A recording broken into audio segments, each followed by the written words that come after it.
guys for taking the time to come listen to my research presentation for my thesis. Since the fall, I've been starting my thesis, researching, and now writing. I was planning, I implemented, now I've written my thesis and found conclusions, so I would like to present that with you guys today. And the great thing is that we're all second grade teachers. Hopefully you can use some of this too. So the questions that really surrounded my thesis were, how does listening to modeled reading using technology increase second grade students' oral reading fluency, as well as how does the use of listening to modeled reading using a technology integrated approach impact second grade students' reading self-efficacy? So in our classrooms we have our iPad cards, and I really wanted to see how much listening to modeled texts would increase students' oral reading fluency.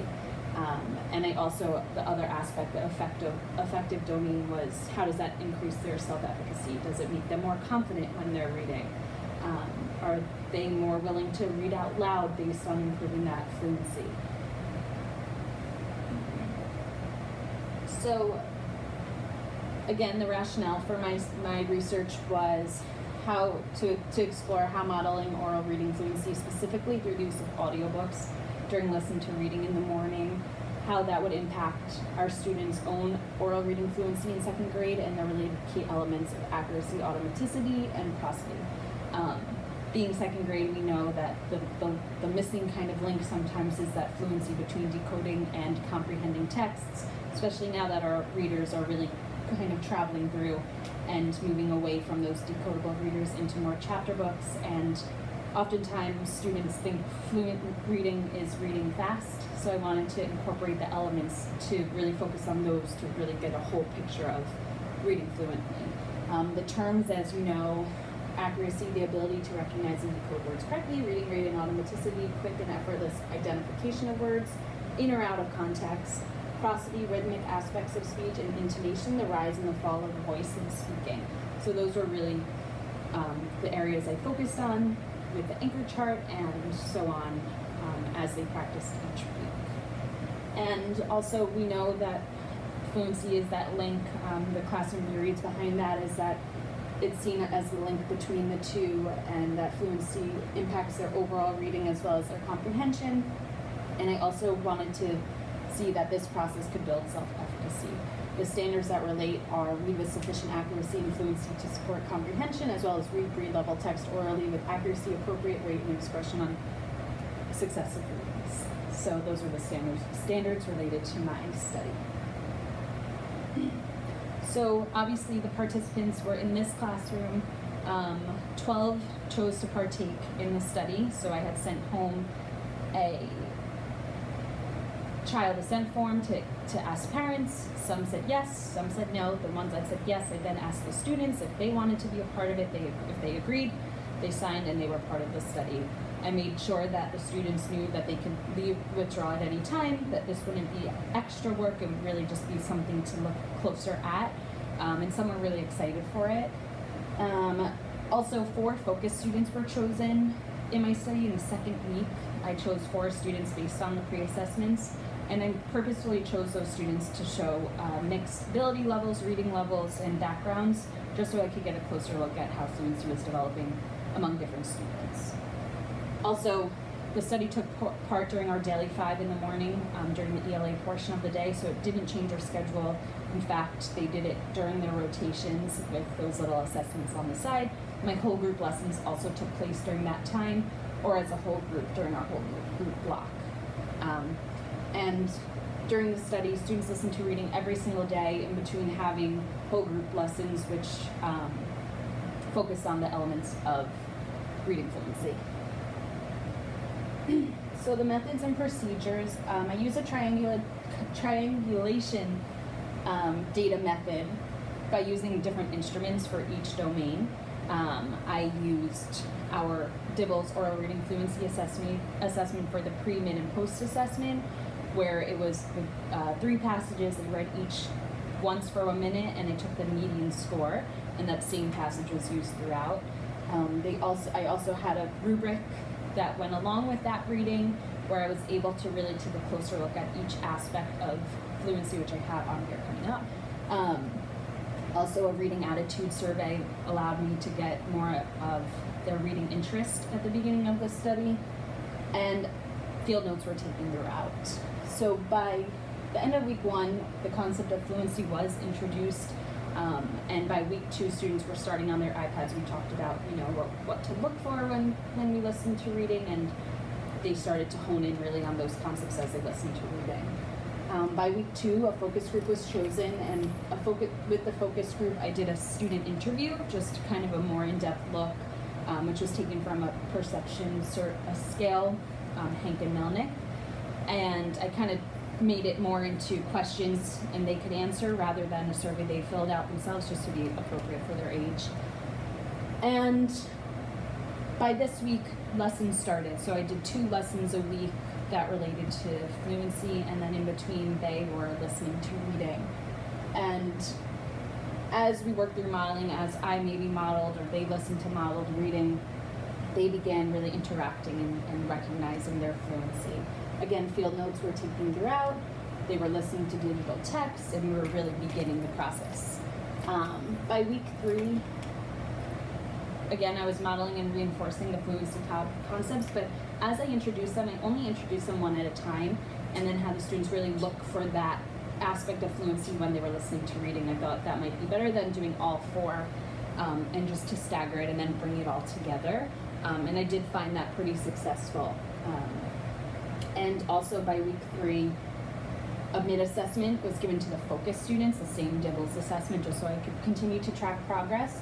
And feedback began when students practiced oral reading after my whole group lesson. They began reading out loud, using checklists, which I also have, and began really, applying what they began learning into their own reading and using checklists to monitor that reading.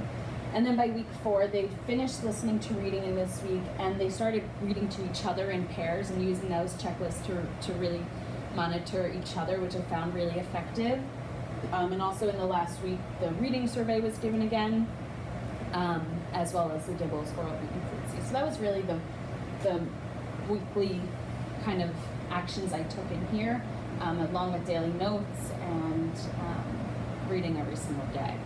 So again, it didn't really take much out of my time, really just an extra thing in the morning and re-going over these concepts that I find often we forget to go over. So it really was beneficial to all students. So here's some samples. This is a sample of the reading attitude survey. It was very child-friendly, where they just read a question and they circled which Garfield they got. Those points, 1 point, 2 points, 3 points, 4 points, were the happiest Garfield, put them in a category, and I have that coming up, how the students did.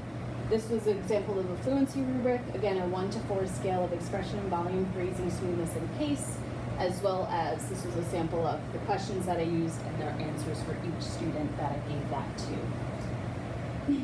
So my summary of findings, this is more focused for my cognitive domain. How does it increase fluency? This is the whole class data chart. The focus students are outlined: focus 1, focus 2, focus 3, focus 4, and then the letters were the rest of the students who participated. And as you can see, most students who participated remained consistent or increased their words correct per minute as they read. The orange is the mid-assessment for those focus students.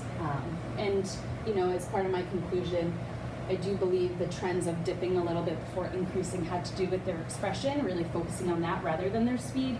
A lot of students at first thought, and I'm sure fluency is reading fast. So once I introduced the concepts, I think the speed decreased because they were working on those other parts. And these are my rubric data charts of each part of the scale that I just showed you has a different color, and it shows the portion of the scale that they fell in the pre-assessment and then the post. And after looking at the data, all students in one area at least improved. For my affective domain, the reading interest, this was based off the Garfield survey. As you can see, a lot of students started in the happiest or slightly happy category. So I think a important thing to note with my results was how much higher can they go if they're on the scale. But I did see improvements, which were in my field notes about, not being as reluctant to read out loud but all students improved for the most part or stayed consistent with their reading attitude. And it was interesting because the reading attitude survey was broken into academic interest and recreational interest.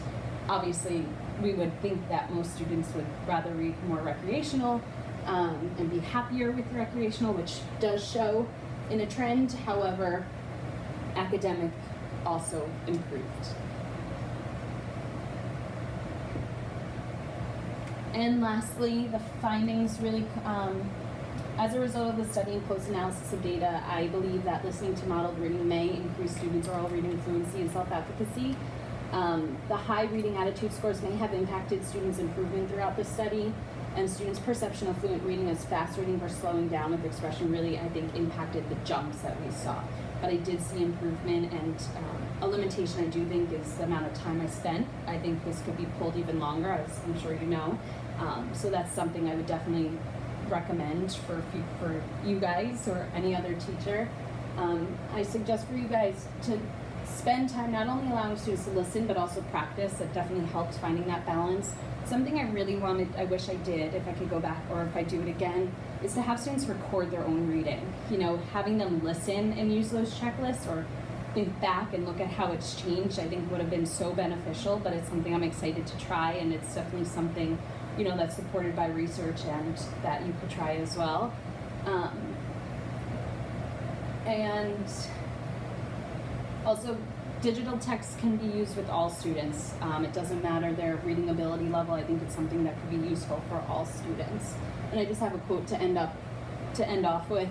Oral fluency rarely appears as an instructional objective in reading skills hierarchies, teacher manuals, daily lesson plans, individual education plans, or remedial intervention. So that's just something to keep in mind as you continue with your fluency instruction.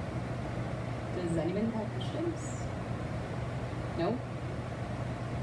I can share this with you guys. I can share the materials I have. I have all of that. So thank you.